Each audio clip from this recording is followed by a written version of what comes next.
6th to 10th உள்ள important Tamil questions தான் நம்ம பார்க்க போகிறோம்.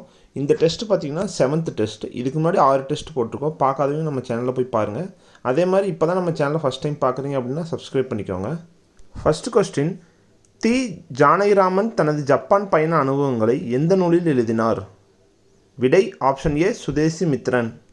புதுக்கவிதையின் தோற்றமும் வளர்ச்சியும் என்ற நூலின் ஆசிரியர் யார்? விடை ஆப்ஷன் டி வள்ளிக்கண்ணன். கிமு 3ஆம் நூற்றாண்டு முதல் எவை கிடைக்கின்றன?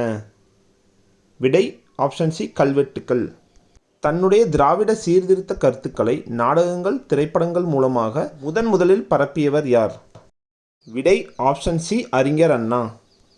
நாவின் நுனி அன்னத்தின் நுனியை பொருந்துவதால் பிறக்கும் எழுத்துக்கள்? விடை ஆப்ஷன் சி இட்டு இன்னு. தமிழச்சி என்னும் நூலை எழுதியவர் யார்? விடை ஆப்ஷன் டி வாணிதாசன். டேஷ்களில் நிறுத்தற்குறிகளும் பத்திக்குறிகளும் கிடையாது. ஆப்ஷன் ஏ ஓலைச்சுவடி. புலித்தங்கிய குகை என்ற பாடல் எந்த நூலில் இடம்பெற்றுள்ளது? விடை ஆப்ஷன் ஏ புறநானூறு. தமிழ் விருந்து என்னும் நூலின் ஆசிரியர் யார்? விடை ஆப்ஷன் டி ராபி சேது பிள்ளை. திருச்செந்திற் கலம்பகம் என்னும் நூலை இயற்றியவர் யார்? விடை ஆப்ஷன் பி ஈசான தேசிகர். நாட்டுப்புற பாடல்களை எந்த நூலில் கீவா ஜெகநாதன் தொகுத்துள்ளார்? விடை ஆப்ஷன் சி மலையருவி. உள்ளத்தில் டேஷ் இல்லாமல் இருப்பதே சிறந்த அறமாகும். விடை ஆப்ஷன் சி குற்றம்.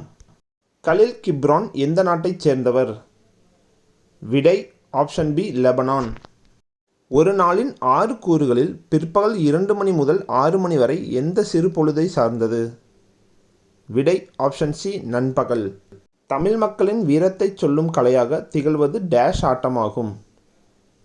விடை ஆப்ஷன் சி புலியாட்டம். பாரதிதாசன் எழுதிய பிசிராந்தையர் என்னும் நாடக நூலுக்கு டேஷ் விருது அளிக்கப்பட்டது? விடை ஆப்ஷன் டி சாகித்ய அகாடமி.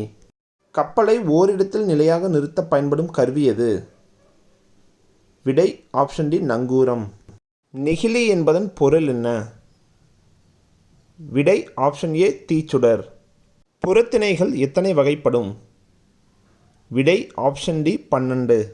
இலக்கண அடிப்படையில் சொற்கள் எத்தனை வகைப்படும்? Option B 4. இதே மாதிரி வீடியோஸ்க்கு நம்ம சேனலை சப்ஸ்கிரைப் பண்ணி வச்சுக்கோங்க. அப்படியே டிஎன்பிஎஸ்சி படிக்கிற உங்கள் ஃப்ரெண்ட்ஸுக்கு ஷேர் பண்ணுங்கள். நன்றி.